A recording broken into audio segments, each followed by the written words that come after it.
Welcome to Bus Ride Modern World History. Unit 9 of this course is entitled Restructuring the Post-War World.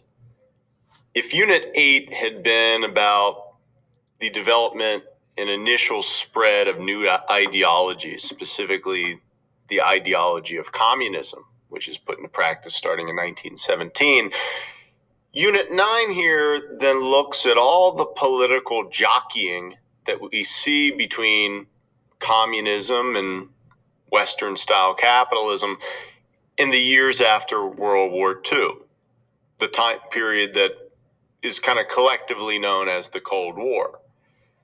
In this unit, we're going to spend a lot of time jumping between country to country, place to place, looking at how this struggle within the context of the Cold War played out and impacted a lot of these societies here in 2017. Many of these areas that start off as flashpoints in the Cold War are still countries that we have lingering issues with now. For instance, North Korea, Iran, and Afghanistan are just three of many countries who have serious issues that can trace their way back to Cold War politics. Now, of course, any focus on the years after World War II really kind of logically need to start with the areas most affected by World War II. And that is, of course, Europe and Japan.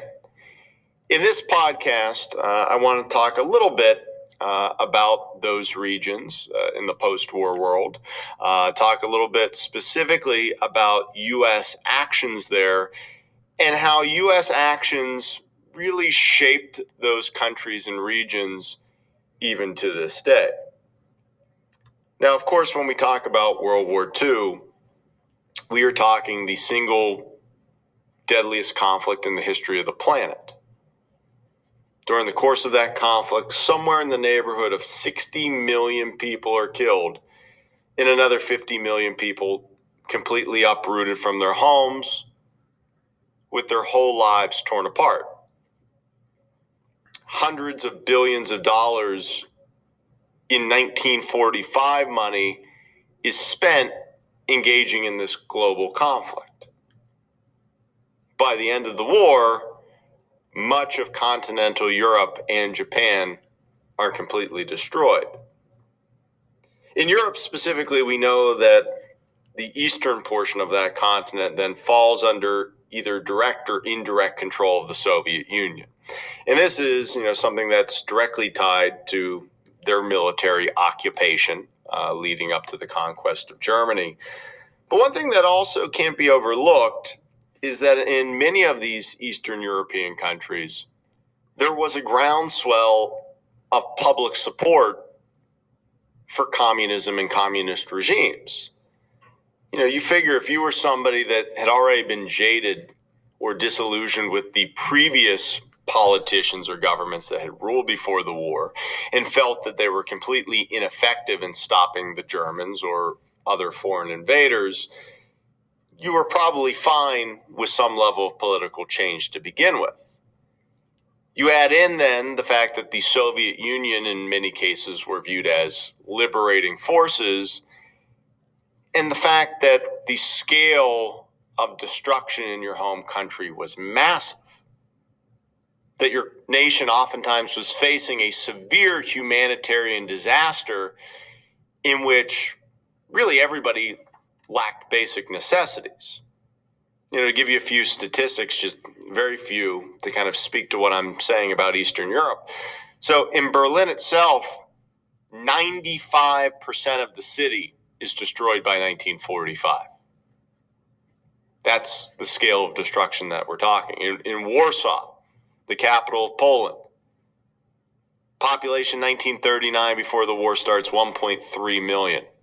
By 1945, it had dropped to 153,000. Once again, that's the scale of destruction that, looking at communism, gets some level of support. In that first winter alone, in 1945, 1946, coming out of World War II, the hardship for a huge portion of Europe's population does not end with the signing of peace agreements. Many men had been in factories or in armed service. Relatively few, compared to the norm, had been available to plant crops or to plow the fields or to bring in the harvest. So something as basic as food shortages really were normal throughout the continent in 1945, early 1946. In a lot of other cities, because of the scale destruction, completely lacked adequate infrastructure. Things like electricity, running water might have been non-existent. And then you got to think about, the human toll, the POW populations, the people that had been subjected to German concentration camps. I've read books and essays before that speak about, in that first few months after the war, the number of people just kind of taking to the roads of Europe on foot, trying to find their way back home, is kind of hard for the modern mind to grasp. Even in Western Europe, what we saw in the post-war years was that communism was viewed as a legitimate, acceptable option. In places like Italy, for example, which had been under the fascist Mussolini regime. In the first election post-World War II, in 1948, communist parties received 31% of the vote. These were voluntary votes. These weren't forced rigged votes. This wasn't communist military occupation by the Soviet Union forcing these regimes upon these people. These were people that were desperate, that saw this as a legitimate option. Likewise in France, we focus on France all the time. Oh, the French resistance, major ally in World War II, conquered by the Nazis. In the 1946 French legislative elections, communists received 28.26% of the vote. So not a majority, but in the minds of people in the United States, in the minds of other kind of anti-communist circles, this was a big red flag. This was something that needed to be nipped in the bud, or else you would see this red tide extend over Western Europe too, not through force, not with the Red Army, but rather voluntarily. It's into this context, of course, that we see, starting in 1948 and continuing through 1952, the Marshall Plan be established. Marshall money. The U.S. basically bankrolling the rebuilding of Western Europe. Why? Because the truth was acknowledged then that we still know to be true today. That communism, that other radical reactionary ideologies, whether it's religious or simply economic, tend to appeal to people in the most desperate and poor situations. People that are looking for answers. The Marshall Plan was meant to rebuild, put people back to work, bring people a sense of normalcy, to stave off the appeal of these more radical ideologies. We also see that this kind of groundswell of support for communism also sets off some level of internal political changes in Europe. Specifically, what we see is that a lot of these post-war governments come under control of what are called social democratic parties. These were political parties that maybe had existed prior to the war that sees big-time turnout and votes in the post-war elections.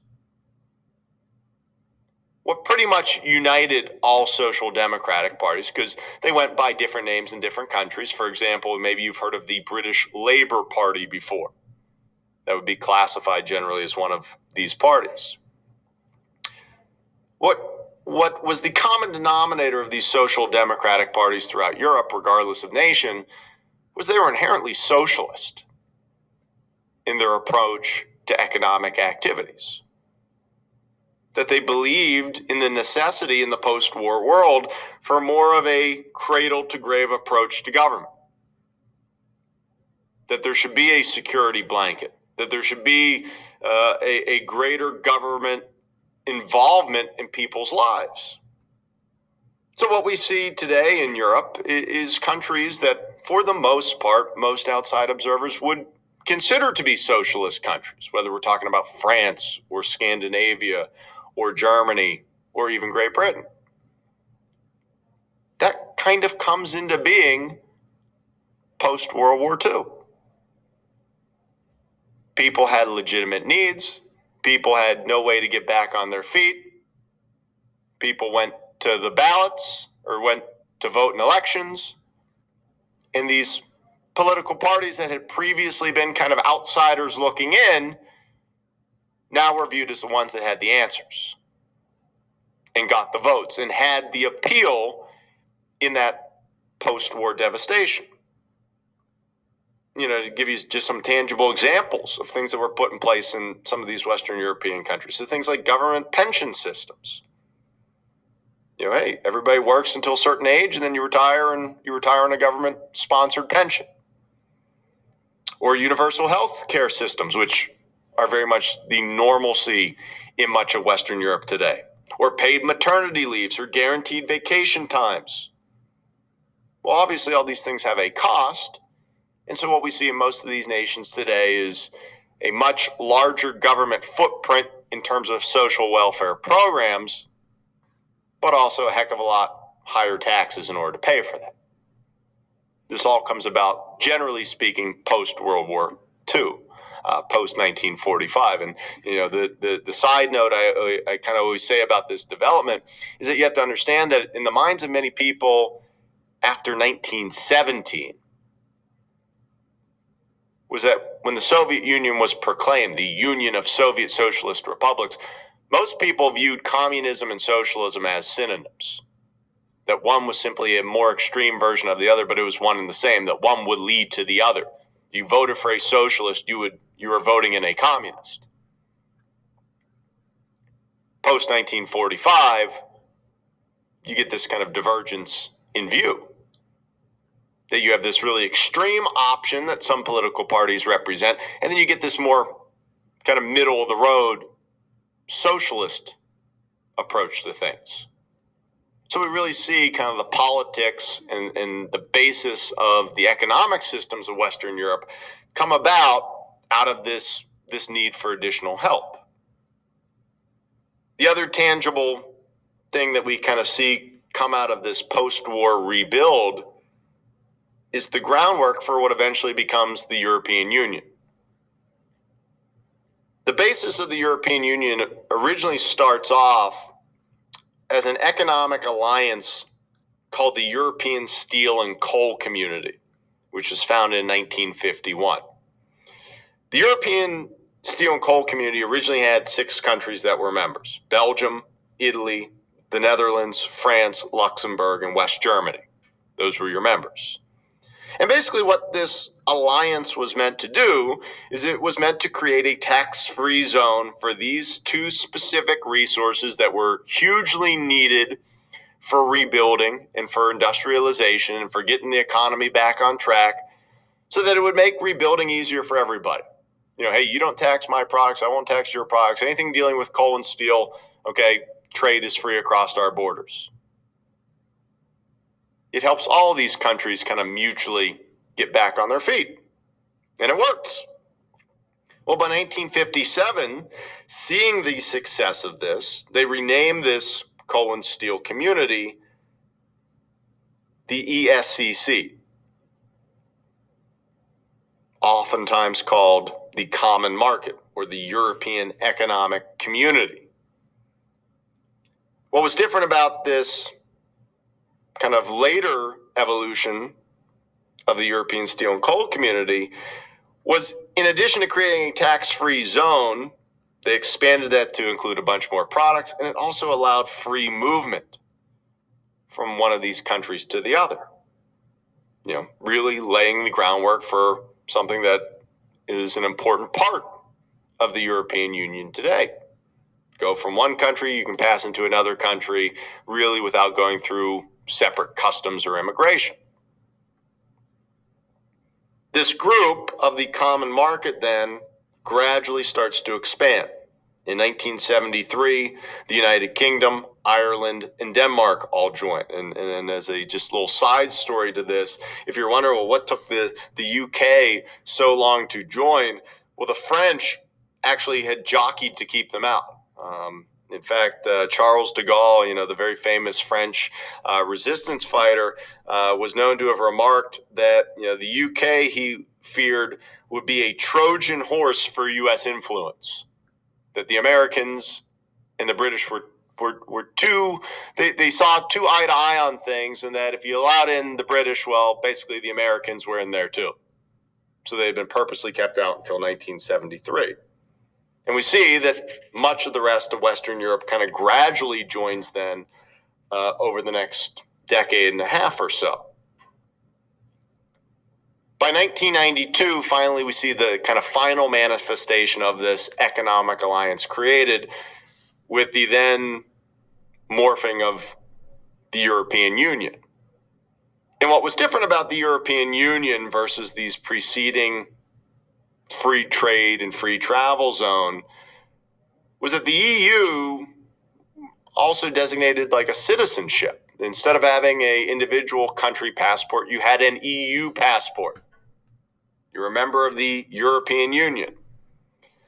That the European Union, in addition to being an economic alliance and a free trade zone, was also meant to standardize some level of national laws to fit in with European Union standards. So you had to have a certain kind of human rights record. You had to have certain, restrictions in terms of your political system and voting procedures. All of that had to be standardized along the lines of membership.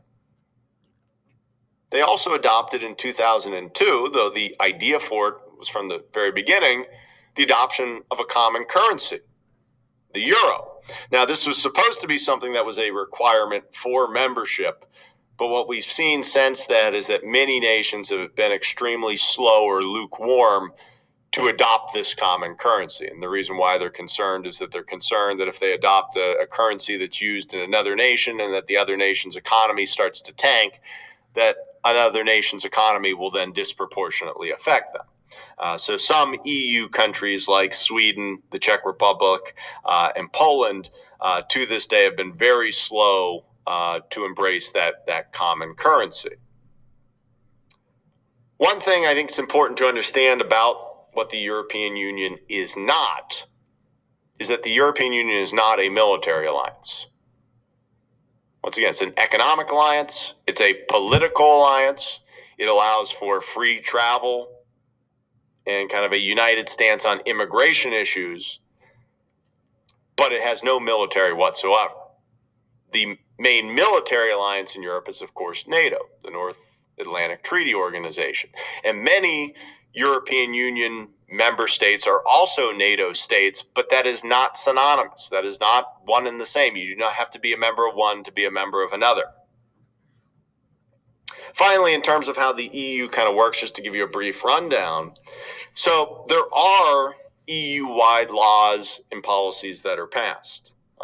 There's something called the EU Commission that basically draws up all legislation. And the EU Commission is made up of one representative from each EU country that are nominated by their government, and they serve for 5-year terms.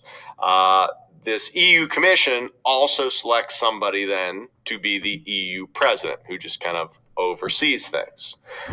Any laws then drawn up by the EU Commission have to then be approved by 2 other groups, a group called the EU Parliament and one called the EU Council. And the difference between those is that the EU Parliament is voted on directly by voters in each member country, and those elections happen every 5 years, whereas the EU Council is made up of ministers from each member country's governments. So the common people only have kind of an indirect say in terms of who those people are. Now, currently, as we speak, as I said, the EU has expanded to be most of the nations of Europe. many of which were former communist satellite Warsaw Pact nations, but not, that's not the entire picture. Even a country like Turkey, who has most of its nation in the Middle East, but a small little sliver on the other side of the Bosphorus in southeastern Europe, has applied for EU status. And generally, what happens is that in order to be a member of the EU, you have to go through kind of a series of phases where you're first considered an applicant country, and there's a great level of oversight on your laws and your procedures and your economy. Then you're designated a candidate country, and only then are you put up for a full vote for EU membership. So something that's definitely a fluid thing. Just in the past year, for example, we saw for the first time a nation voluntarily leave the EU. And that was something that popularly called the Brexit, when the United Kingdom voted to leave. So it's interesting to ask the question of, will this model, basically created out of post-war necessity and this desire for togetherness in the face of the growth of communism and the threat from the Soviet Union, will that regional collaboration last moving forward? In a world that has very different needs and very different dynamics. So we'll stop here. Tomorrow when we come in, we're going to kind of branch off of this to compare things in Europe to things in post-war Japan, of which I think you'll see a lot of similarities. And the biggest similarity, of course, is that the rebuilding of both basically financed by the Americans to keep these places from going communist. So we'll stop there. We'll pick up tomorrow with Japan and specifically talk about something called their economic miracle.